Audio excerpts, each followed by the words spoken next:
நீங்கள் வாங்குற நகையில் இந்த ஒரு விஷயம் இல்லைன்னா நகை டூப்ளிகேட்டாகவும் இருக்கலாம்.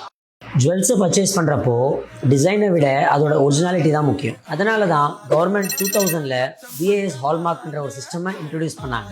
இந்த சிஸ்டமை கோல்டோட பியூரிட்டி கன்ஃபார்ம் பண்ணுறதுக்காக இன்ட்ரடியூஸ் பண்ணாங்க. இந்த சிஸ்டமில் புதுசாக ஆட் ஆகி வந்தது தான் HUID, hallmark unique identification.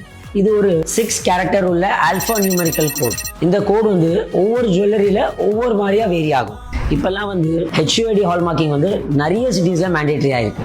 HUID இருந்தால் அந்த product government approve, traceable and ஒரிஜினல்னு அர்த்தம். அது உங்கள் ப்ராடக்ட் ஃபேக்கா ஒரிஜினலான்றதை கன்ஃபார்ம் பண்ணிடும். ஒரு ப்ராப்பர் ஹால்மார்க் ஜுவல்லரியில் இந்த 3 விஷயம் கன்ஃபார்மாக இருக்கணும். Number 1 BIS logo, number 2 purity, அந்த ப்ராடக்ட் 18 கேரட்டா 22 கேரட்டா அப்படின்றது. நம்பர் 3 HUID, அதுதான் ரொம்ப இம்பார்ட்டன்ட். உங்கள் ஜுவல்லரியோட ஒரிஜினாலிட்டியை நீங்களே ரொம்ப ஈஸியாக கண்டுபிடிக்கலாம். BIS கேர் ஆர் வெப்சைட், உங்க ப்ராடக்ட்ல இருக்க அந்த 6 டிஜிட் நம்பர் போட்டீங்கன்னா உங்க ப்ராடக்ட்டோட மொத்த ஜாதகமும் நீங்க பார்க்கலாம். ஸோ மோஸ்ட் இம்பார்ட்டன்ட், ஜுவல்லரி வாங்கும்போது டிசைனை விட அதோட ஒரிஜினாலிட்டி தான் முக்கியம். இந்த மாதிரி நிறைய இன்ஃபர்மேஷன் கண்டென்ட்க்கு ஃபாலோ பண்ணுங்க.